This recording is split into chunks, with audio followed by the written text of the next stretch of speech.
Hai semua, dalam video kali ini saya akan cakap tentang rangkaian 5G kedua ya, di mana pada semalam U-Mobile baru-baru saja menerima surat tawaran rasmi dari NCNC ya untuk melaksanakan rangkaian 5G kedua.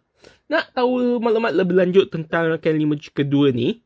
Tengok video inilah sampai habis. Sebelum itu, jika anda belum subscribe channel saya, subscribe lah channel saya bagi video-video yang saya akan muat naik dari semasa ke semasa. Jangan lupa untuk buka lonceng tau. Seperti yang saya cakap tadi, baru-baru ini iaitu pada semalam, U-Mobile telah menerima surat rasmi daripada Suruhanjaya Komunikasi dan Multimedia Malaysia iaitu NCNC untuk melaksanakan rangkaian 5G kedua di Malaysia ya. Untuk pengetahuan, U-Mobile telah pun dipilih untuk melaksanakan rangkaian 5G kedua di Malaysia pada tahun lepas lah. Itu seperti yang anda sudah tahulah. Tetapi pemilihan ini memang sangat berkontroversi ya. Sebab kenapa telco yang lebih kecil dipilih? Dan benda tu membawa pelbagai persoalan dari orang ramai ya.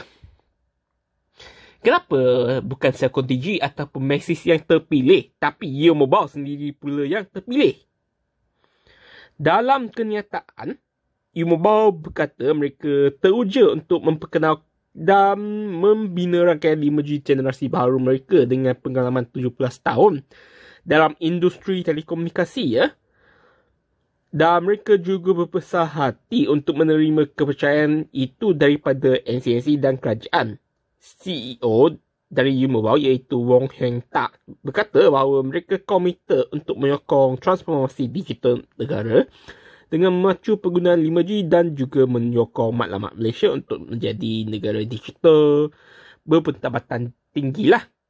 Mereka juga berkatalah bahawa mereka akan memainkan peranan penting dalam menyiasatikan usaha kerajaan dalam menjadi Malaysia sebagai satu peneraju serantau dalam ekonomi digital dan juga memberi pengalaman terbaik dengan rangkaian 5G grade perusahawan ataupun enterprise grade lah mereka ya. Itu adalah seperti ada yang di dalam kenyataan ya.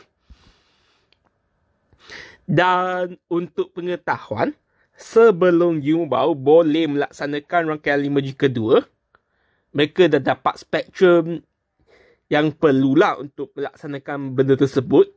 U-Mobile harus melepaskan semua pegangan saham DNB ataupun Digital Nasional Berhad atas konflik kepentingannya. Dan untuk pengetahuan, Digital Nasional Berhad iaitu DNB bukan lagi rangkaian tunggal 5G sejak tahun lepas iaitu 31 Disember 2024 ya. Dalam 3 bulan yang lalu, mereka dah bukan lagi rangkaian tunggal lah. Dan buat masa sekarang ni, U-Mobile masih merupakan pemegang saham DNB ya. Dan U-Mobile juga mempunyai akses kepada rangkaian DNB buat masa kini lah. Dan saham DNB yang sedia ada dari U-Mobile tu dijangkakan akan dijual kepada Celcom Digi, Maxis dan juga YTL AES.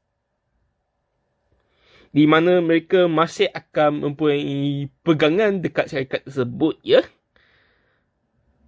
Hanya U-Mobile saja yang tidak membenarkan untuk memiliki saham apa-apa pun dalam DNB lah.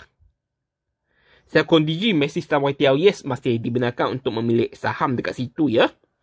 Dan Menteri Digital iaitu Gobind Singh telah berkata bahawa pada tahun lepas lah, kerajaan harus dibayar balik semua pembiayaan yang telah dibuat di dalam DNB ya, sebelum rangkaian 5G kedua boleh dilaksanakan.